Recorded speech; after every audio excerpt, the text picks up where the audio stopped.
I hope you're able to see my screen, right? Yes.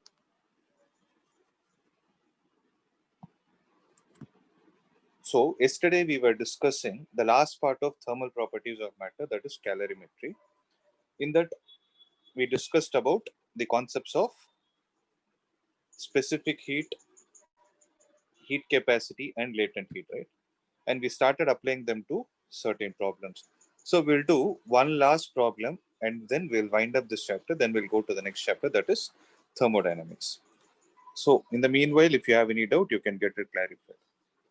Okay, shall we get started? See, calculate the heat required to convert 3 kilogram of ice at minus 12 degrees Celsius kept in a calorimeter to steam at 100 degrees Celsius at atmospheric pressure. Okay, so given is you have 3 kilogram ice. This is initially at what temperature? Minus 12 degrees Celsius.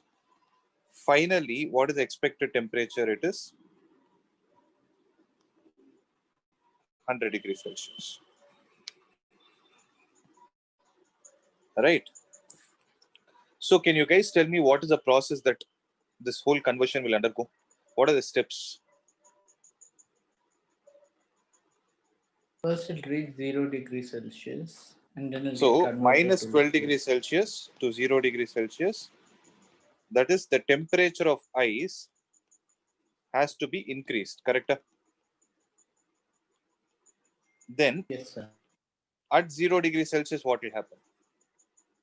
It will get converted into liquid. So ice melts. From 0 degrees Celsius to 100 degrees Celsius, temperature of water has to be increased. Then what will happen? At 100 degrees Celsius, it will get converted to steam. Right? So you need to supply the amount of heat such that it undergoes how many intermediate steps before the whole conversion takes place from minus 12 degrees Celsius to 100 degrees Celsius.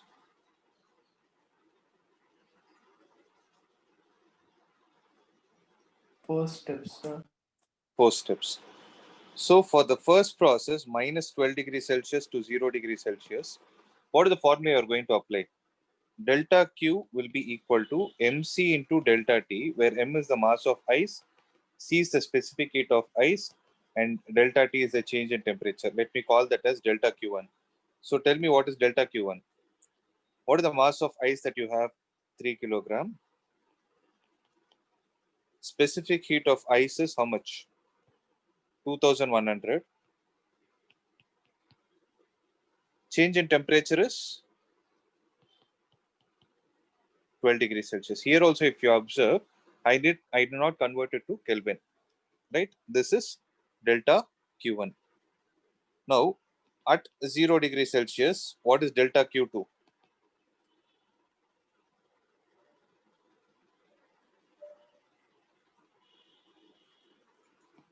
Mass of ice into what is happening to the ice? The ice is melting, so latent heat of fusion, right? So delta Q2 will be equal to how much?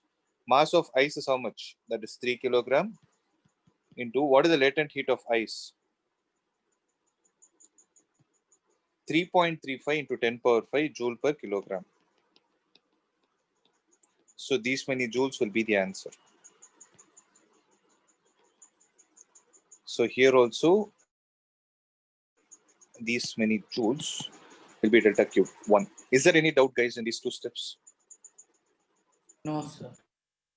Can you tell me what will happen between 0 degrees Celsius to 100 degrees Celsius? That is delta Q3. That will be mass of water, specific heat of water into change in temperature of water.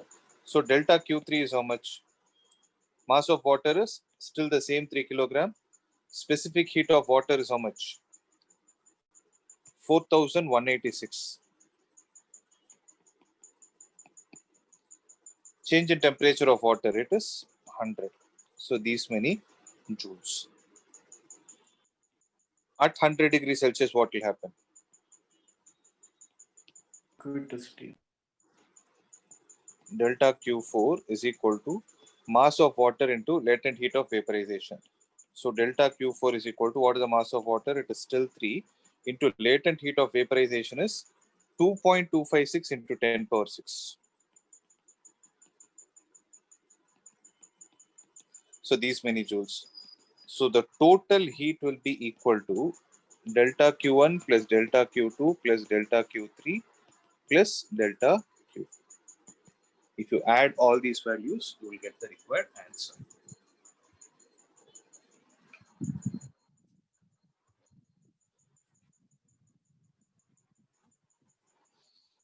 Okay, keep doing, keep copying it. I'll be back in 2 minutes.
Yeah, I hope you have copied it. Yes, sir. Is there any doubt, guys?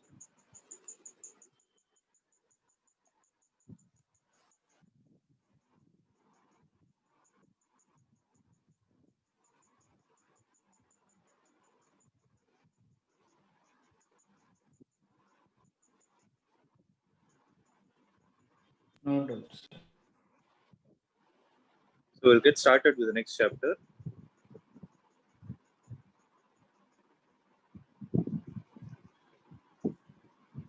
So this is also a small chapter only.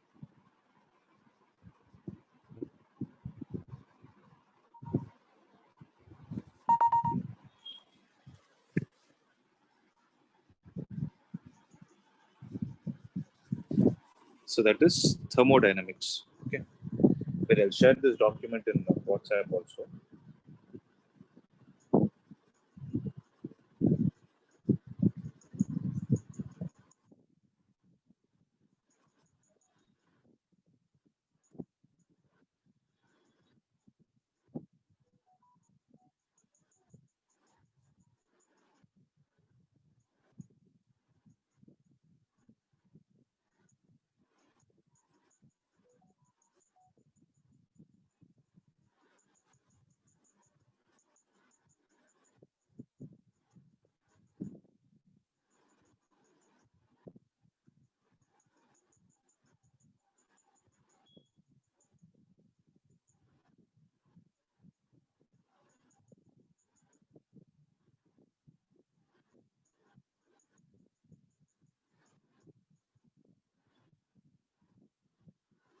Yeah.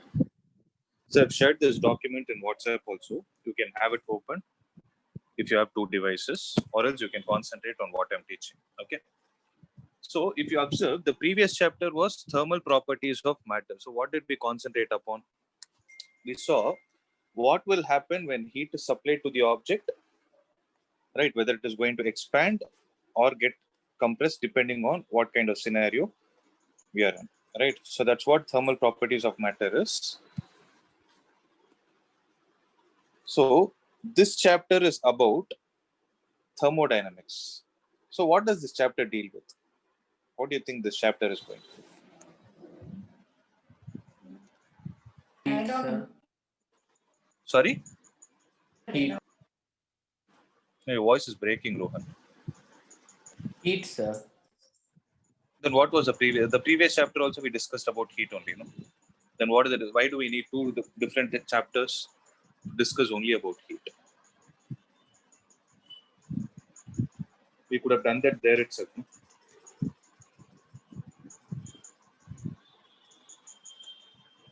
So this thermodynamics involves even the environment and taking into account the surroundings, whereas Okay. in the previous chapter it's about the substance alone.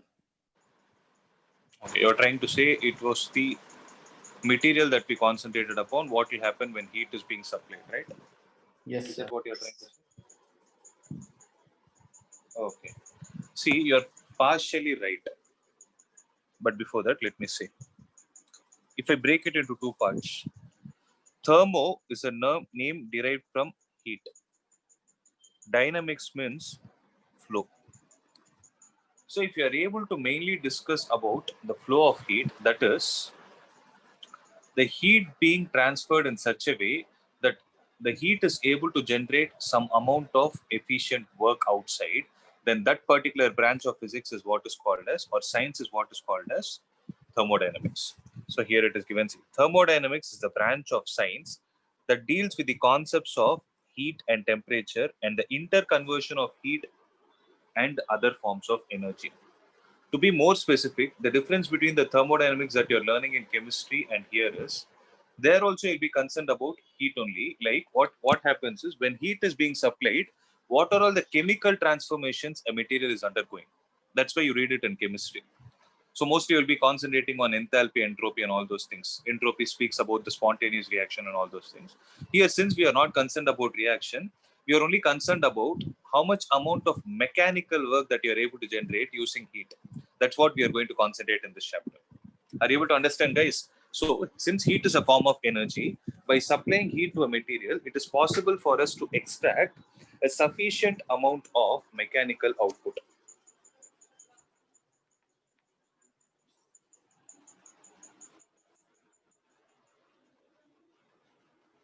So that value is what is called, that branch of physics is what is called as thermodynamics. Are you guys able to understand? The introduction is very important. Okay. So it mainly deals with what? The transformation of heat into mechanical work and the vice versa. That is, by supplying heat, are you able to generate any mechanical work, or by doing some mechanical work, are you able to extract some heat? That's what we are going to concentrate upon. Okay. Are you guys able to understand? So Yes, sir. Yes, sir. this is the basic introduction. Okay. So unlike, see, yeah, I'm not sure if you have seen all the formula and you remember them. So there will be a formula for work done in isothermal process. There will be a formula for work done in adiabatic process, something like that, in terms of pressure and volume. All those formulae, we are going to see how they are actually derived in physics. Okay. So there are some basic terminologies that are related to thermodynamics. Those are thermodynamic system, surroundings, thermodynamic variable, and equation of state. That is what we are going to see. So the first one is thermodynamic system. So what does a thermodynamic system mean?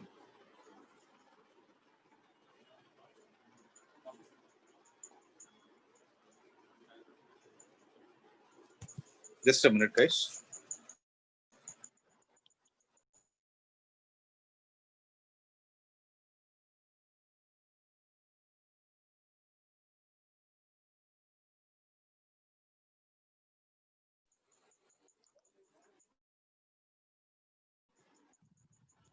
Okay. So what is a thermodynamic system? System is something which is under observation. If I call something as a mechanical system, for example, I have a string and a block suspended. What can I call this as? This whole thing together can be called as a mechanical system because that is our interest of study. Similarly, what do you think a thermodynamic system will be? It is nothing but an assembly of very large number of particles having certain value of pressure, volume, and temperature. That is, if you take, let's say, a material enclosed in a container, then it is made up of many number of particles where all these particles are maintained within that container at a particular pressure, volume, and temperature. Then this kind of a system is what is called as thermodynamic system. Clear? Secondly, what is the surrounding? So surroundings are something which are apart from the system. So whichever is not under our study of interest is what is called as surrounding. So everything outside the system which can have a direct effect on the system is what is called as a surrounding. Are you guys able to understand this? So in this chapter, I'll be mainly using two terms. I'll be asking what is the system and what is the surrounding. Clear, guys? Are you clear? Can I proceed? Yes, sir. Yes. Okay. Third one is thermodynamic variables. As the name is suggesting, variables means those are the parameters which are used to define the state of a thermodynamic system. I told you, right? A thermodynamic system will have a certain value of pressure, volume, and temperature. Let's say the volume is 1 meter cube. I can say there is a thermodynamic system which is contained under volume of 1 meter cube.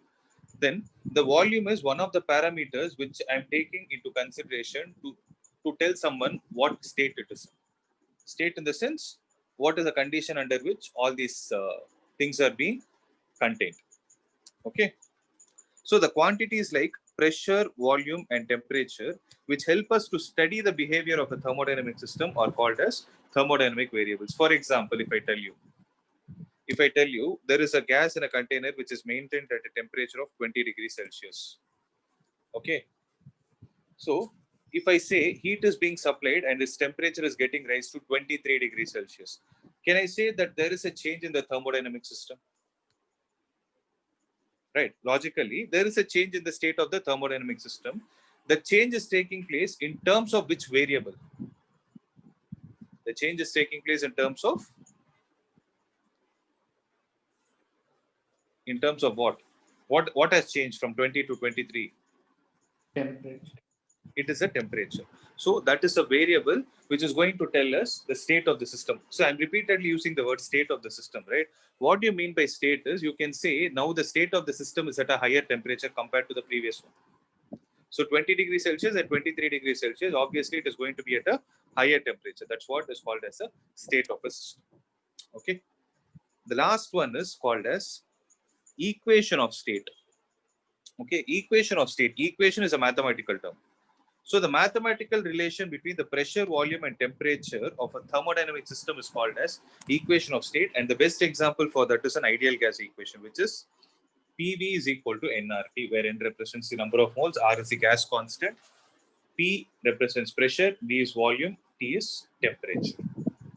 Okay, this is called as equation of state. Are you guys clear with all these concepts that I explained? So these are all the basic terms which we will be using in this chapter. Right? So if you're clear with this, I'll proceed to the next topic. Sir, can you wait for 1 minute, sir? I'm copying the equation of state thing, sir. I've sent the notes itself. I've sent it in WhatsApp. Okay, sir. Okay, I've shared this document. Concentrate on the lecture. Some important points I'll tell you. That point alone you can make a note of. Okay. So the next term that we are going to concentrate is thermal equilibrium. This equilibrium is not a new term to us, right? So what do we mean by thermal equilibrium? This I explained yesterday. If you remember, you need to tell me. When There's I explain no flow of heat between two systems. When will that happen? And the temperatures are equal. Yes. So when there is a system, okay, when there are two systems, rather I can say like this, when there are two systems A and B, okay, they are said to be in thermal equilibrium under what scenario? When they have attained the same temperature. Okay, this will mostly happen due to the exchange of heat.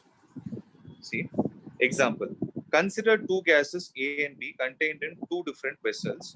Let the pressure and volume of the gases be PA, VA and PB, VB respectively. As shown in the figure 12.1a, if the vessels are separated by an adiabatic wall, I'll tell you what they are. If the vessels are separated by an adiabatic wall, and in the second case, what is happening? They are separated by a diathermic wall. Okay. So let me add one more point. This point you please make a note of. Write it down. So the basic term contained thermodynamic system, surroundings, variable, and equation of state, right? Now write down the heading as boundaries.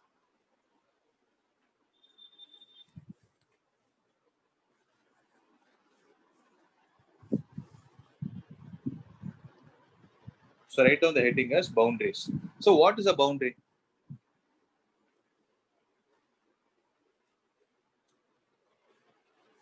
Can I call it as an intermediate medium which is lying between the system and the surrounding? For example, if I give you, let's say, water in a steel glass. Okay, let's say I'm giving you hot water in a steel glass and it is covered at the top. When you touch that steel glass, are you able to sense the heat of it?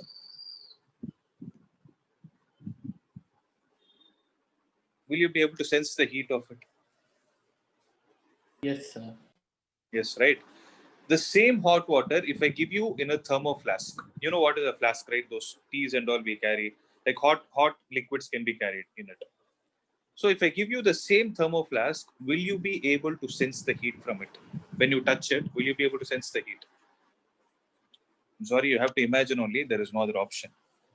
But I hope everybody knows what a thermo flask is, right? You would have heard this word flask. Mainly, we carry teas and all those other things, tea or a coffee to different places when you want it to be remaining hot. Nowadays, we are getting it in water bottles also. Are you guys able to understand what my question is? So I give you a steel glass or a steel tumbler, whatever it is. I give you, which is completely closed. So you will be able to sense the heat when you touch it. You cannot actually hold it if it is very hot. Whereas the same amount of heat when it is poured into a thermo flask, will you be able to hold it or not?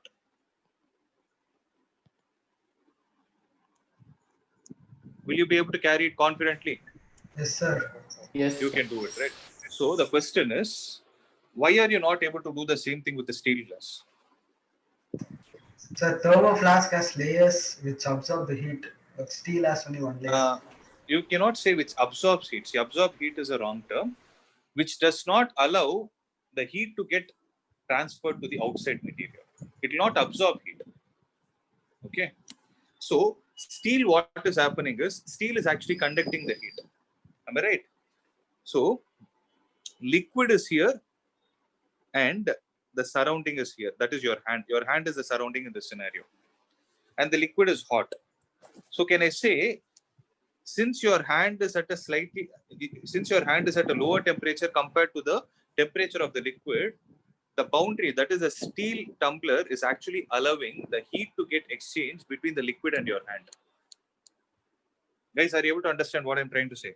The heat is actually getting, heat is flowing from hotter liquid to colder hands. That is why you're able to sense that heat. And who is allowing that to happen? It is the material that you have used there, which is steel. So if you use a boundary, the steel material, if you use the boundary which is allowing the heat to get exchanged between the system and the surrounding, that kind of a boundary is called as a diathermic wall. Okay. Whereas in your thermoflask, what is happening is the material is in such a way, the inner material is chosen in such a way that it does not allow the heat to get exchanged with the surroundings. And if you are able to think of that kind of a material, those kind of materials are generally called as insulators, because here heat is getting conducted. Here heat is getting insulated. Insulated means getting cut off. The opposite of conduction is insulation. So if there is an insulated material which does not allow the heat to get exchanged with the surroundings, that's what is called as an adiabatic wall. Means the wall of a thermoflask is adiabatic. The steel tumbler is a diathermic wall. I hope you're able to understand this. Right.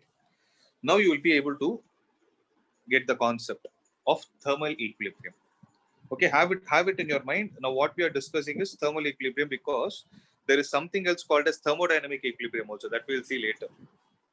Okay, so Now you have two gases A and B, which are at what pressure and volume?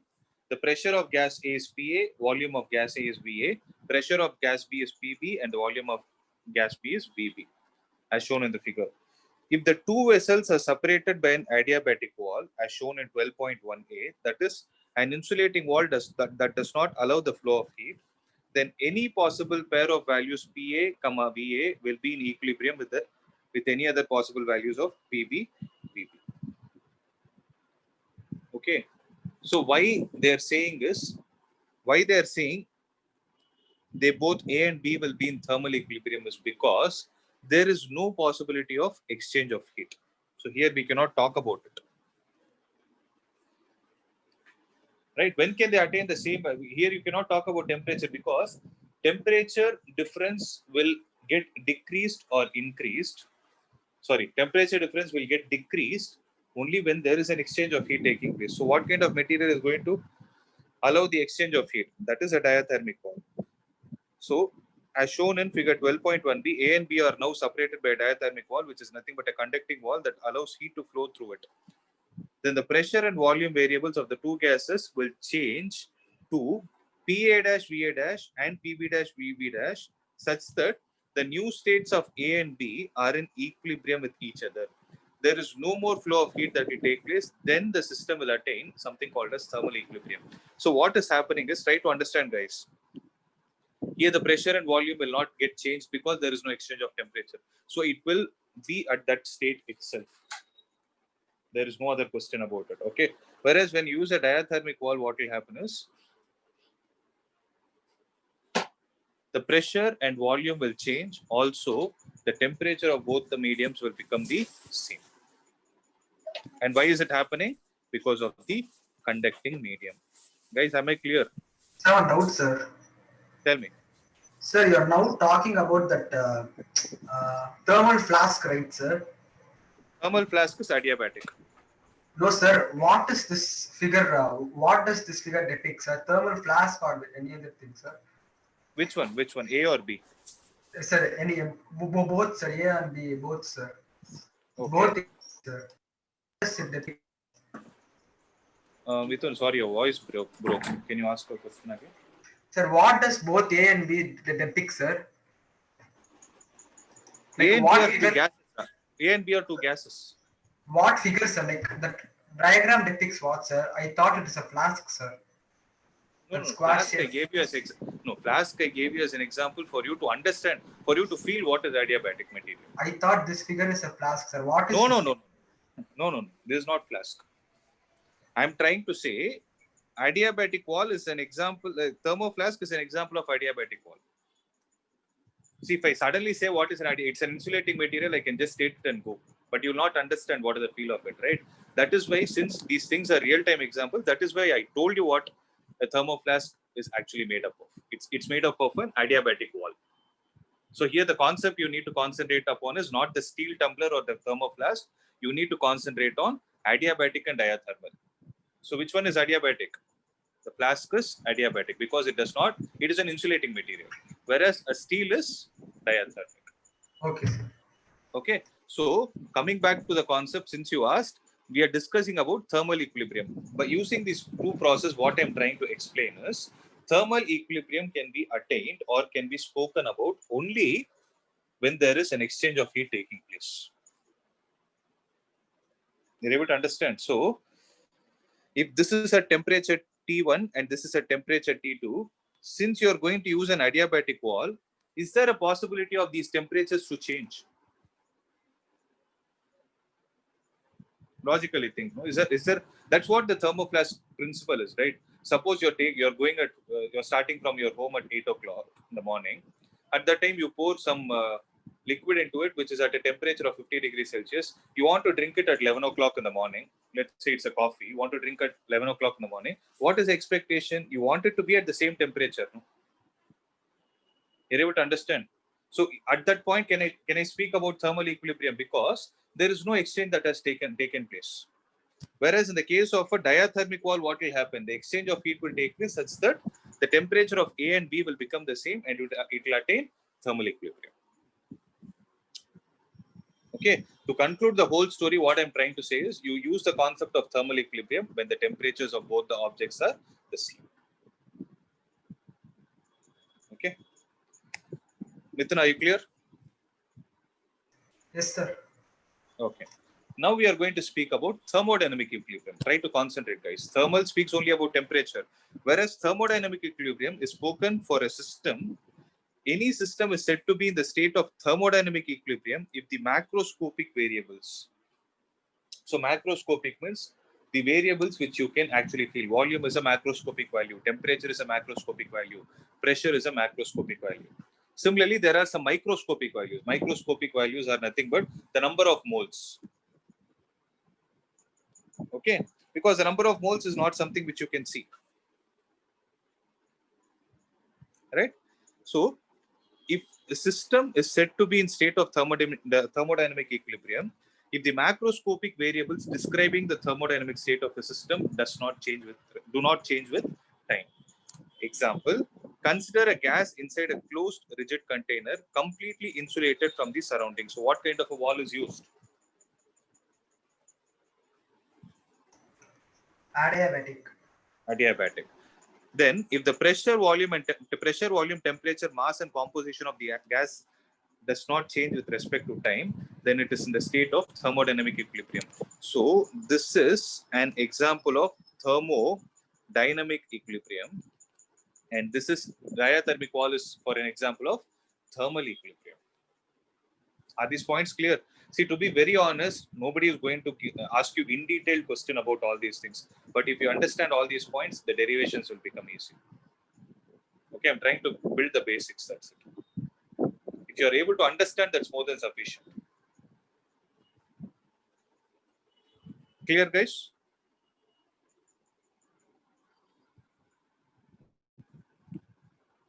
Shall I proceed to the next concept? Okay. Now we are going to talk about the zeroth law of thermodynamics. Okay.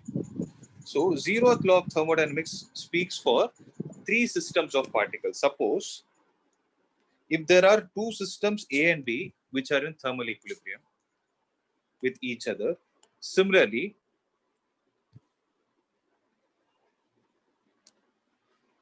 okay, wait. If I have three systems A, B, and C, if I say A is in thermal equilibrium with C and B is in thermal equilibrium with C, then what is that I can conclude? Then I can conclude A is also in thermal equilibrium with B. That's what zeroth law of thermodynamics states. I'm repeating it again. If two systems A and B are in thermal equilibrium with C individually, meaning of it, A is separately in thermal equilibrium with C, means A and C are at same temperature. B and C are in thermal equilibrium. That is, B and C are also at same temperature.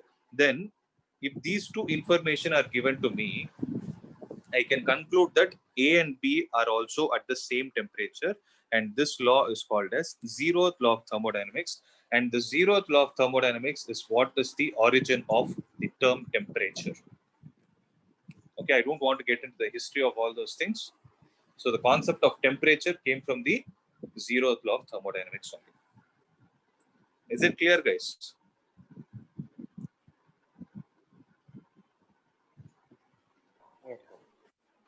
Okay.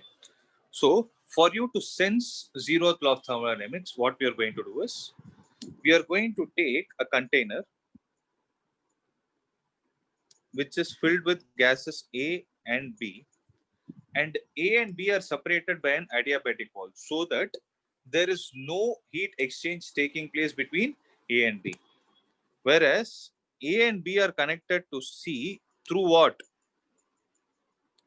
Through a diathermic wall in such a way that A and C will attain thermal equilibrium, B and C will attain thermal equilibrium, then we can conclude that A and B are also in thermal equilibrium. Means all the three gases will be at the same temperature.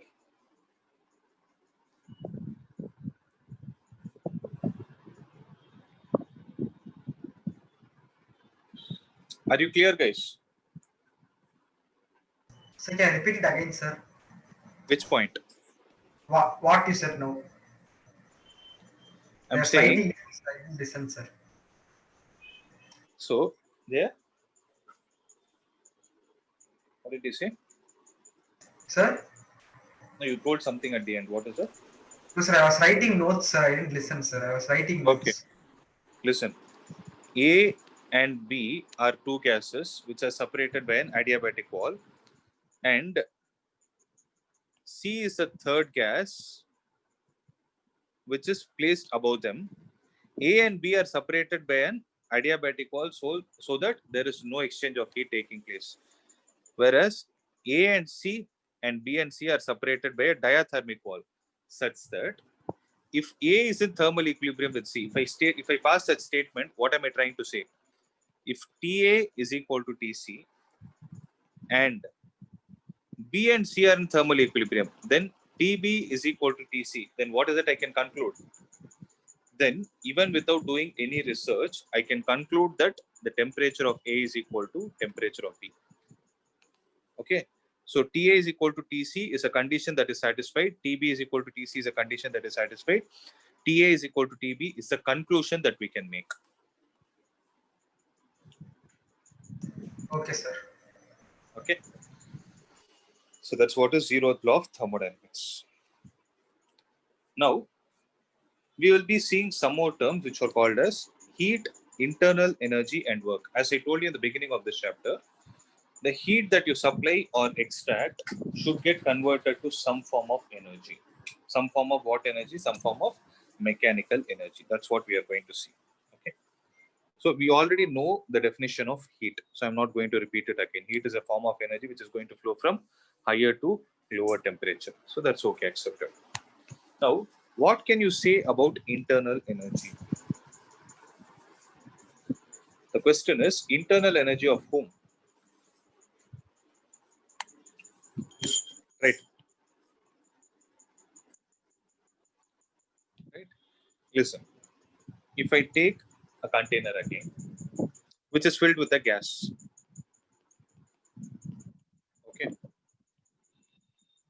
So the gas molecules generally are loosely bound. We know this fact, right? Gas molecules are loosely bound. So since they are loosely bound, they have the tendency to get diffused. In the sense, each particle will have the tendency to randomly move. They'll collide with each other. Again, they keep moving. Right? This is going to happen for sure. So each particle which is making up the gas constitutes a mass. Am I right, guys? So each particle is going to constitute mass. And one important point here is the masses, the particles will have some amount of separation between them, some separation between them. So due to the separation existing between the masses, there will be potential energy. And due to the velocity of the particles, there will be kinetic energy. So if you are able to take the sum of the potential and the kinetic energy of all these particles, then that can be collectively called as the internal energy of this gas. Am I clear? Am I clear, guys? Yes, sir. Okay, so the definition states like this. The internal energy of a system, here the system is gas, is the sum of the molecular kinetic and the potential energies in the frame of reference relative to which the center of mass is at rest. You need not worry about the frame of reference at all because by default it is going to be at rest. You need not worry about that word again. Okay. So to put it in simple terms, I'm trying to say the internal energy of the system is the sum of the molecular kinetic and the potential energies. That's it.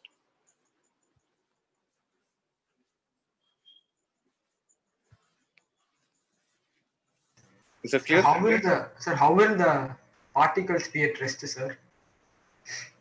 Why should they be at rest? Because they are in the energies, no, sir. Kinetic and potential energy, no, sir. Then how can they be at rest, sir? I never told that rest, no. The frame of reference is at rest. Oh, okay, sir. That's what I told. Frame of reference, you need not worry about.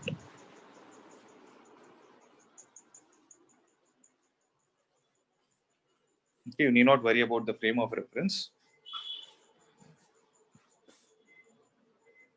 Okay, that is what is internal energy. Next. The next concept is about work done. So we know what is heat, what is internal energy. Now I'm going to discuss about work. So what do you mean by work, guys?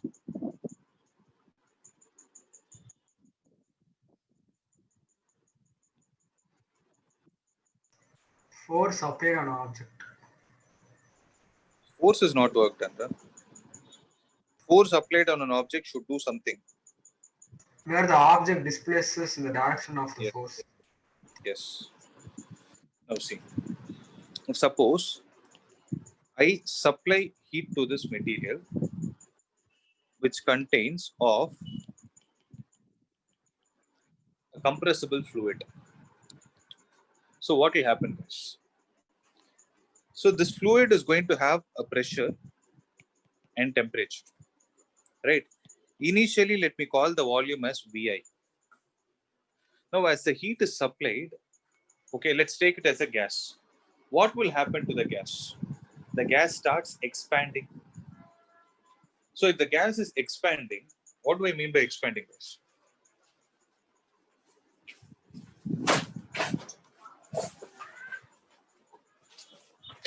So what do you mean by expanding? Volume increases. Volume has to increase. So initially the volume is Vi. So the gas can expand only if the relative distance between the particles is increased. So for the volume to be increased, what do you think should happen to this piston? Piston means, if you don't know what it is, you can imagine a syringe. For a syringe, you will have a knob. No, the end of the knob is what is called as a piston. So what will happen to the piston? So the piston will obviously start moving in the upward direction. Are you able to understand? So this is the final position, and this is the initial position. Correct? So now I have a question. So when you see the piston from the top, let's say area of cross section of piston is A. Okay. What will be the force acting on the piston? What will be the force acting on the piston?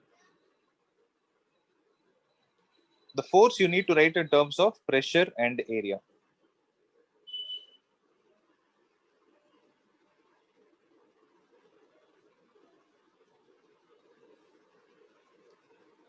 Force acting on the piston is equal to pressure of the gas multiplied with the area of cross section. Accepted? Yes, sir. Okay.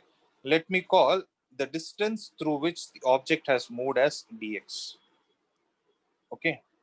Then the small amount of work dw done by force Pa to displace the piston through dx is given as dw is equal to f dx. F is nothing but Pa into dx. So dw is equal to Pa into dx. Are you guys clear with this? That is force multiplied with displacement. Okay. Then the total work done, W will be equal to integral of P into A into dx. And this A into dx is what is called as dV. So that is why the work done on a gas or by the gas is given as integral of P dV from Vi to Vf. Those are the limits where Vi is the initial volume, Vf is the final volume.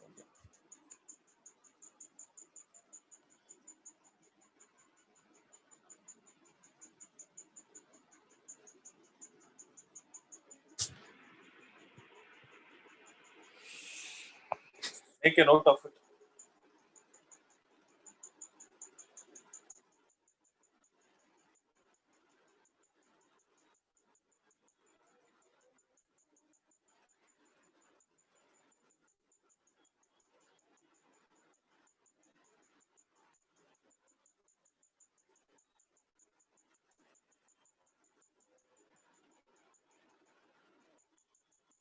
Sir, how ADX became dV, sir? ADX is nothing but area into displacement. Area into thickness is volume, where dV is change in volume.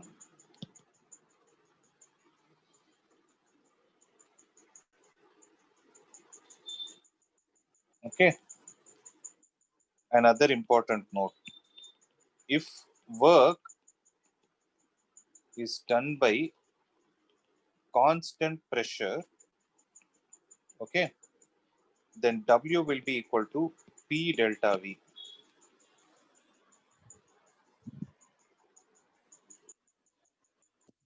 So what I'm trying to say is, if the work is done by variable pressure, you'll use integral of PdV. If the work is done by constant pressure, you'll just use P into delta V, where delta V is nothing but V final minus V initial.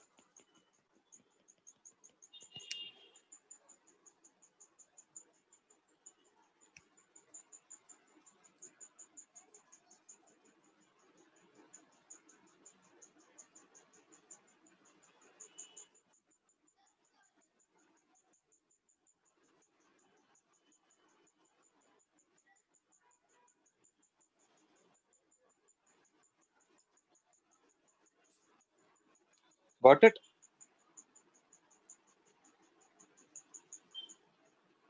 Guys, is it clear? Yes, sir. Okay. So this is all about heat, internal energy, and work. Okay. Now comes an important point, that is the sign conventions that are used in measurement of heat, work, and internal energy. Okay. So whatever I'm going to tell you here is exactly the reverse of what you have learned in chemistry, because the purpose is different. So if at all you forget any one of the things, see what I'm trying to say, you can remember one thing, you can just do the opposite in the other subject. Suppose you talk about heat. When you talk about the heat, heat can either be absorbed or released. If the heat is absorbed by the system, then it is positive. If the heat is released by the system, it is negative. Okay, means the heat that you're supplying to the system is taken as positive. The heat that you extract from the system is taken as negative. Second, when you're talking about work done by the system is considered to be positive. Work done on a system is considered to be negative. Third, if you're talking about the increase in internal energy, it is positive. Decrease in internal energy, it is negative.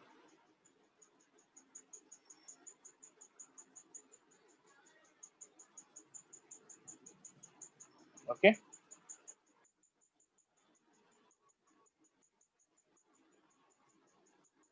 So this is the outline about sign convention. Guys, are you clear? Did you understand? Is there any confusion? No, sir.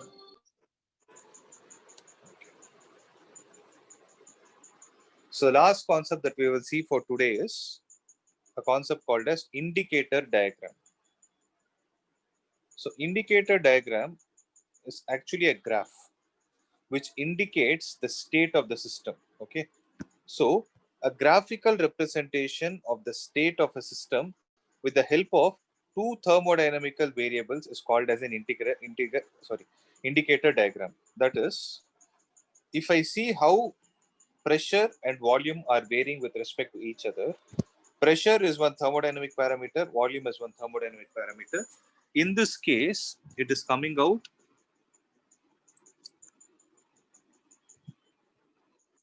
something like this in the process of expansion. So this graph is what is called as an indicator diagram between which two variables? Between pressure and volume.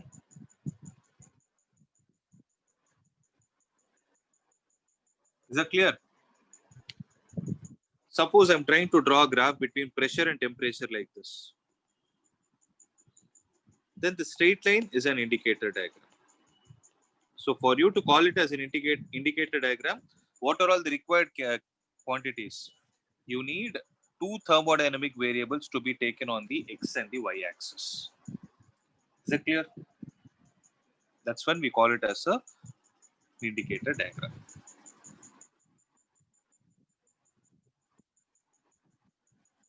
Clear, guys?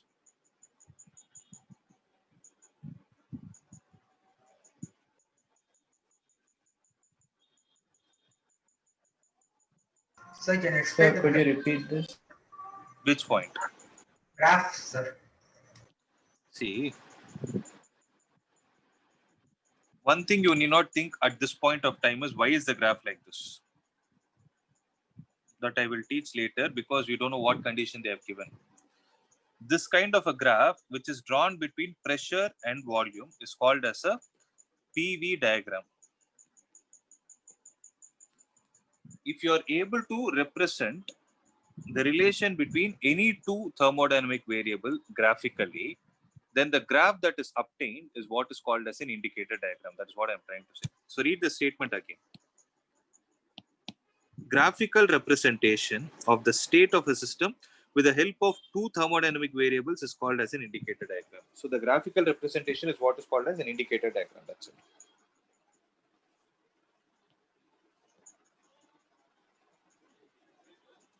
Okay. See, for example, you would have learned this in your chemistry. PV is equal to nRT. If I say volume is constant, okay, then can I say P is directly proportional to T? Pressure, temperature, you will get a straight line. Then that straight line is called as indicator diagram for which two thermodynamic variables? PT. So that's called as a PT diagram. Are you able to understand? Yes, sir. Similarly, pressure is kept constant, V will be directly proportional to T. Then you can draw the graph between V and T, something like that. That will be called as a VT diagram. Okay. So to put it in simple terms, a graph is called as an indicator diagram. That's it. So this is all about the basics of thermodynamics. Next class, I will teach you how to handle the problems based on graphs. Maximum 2 more classes will be done with this chapter also. It's small chapter. Okay. Is there any other doubt from today's class, guys?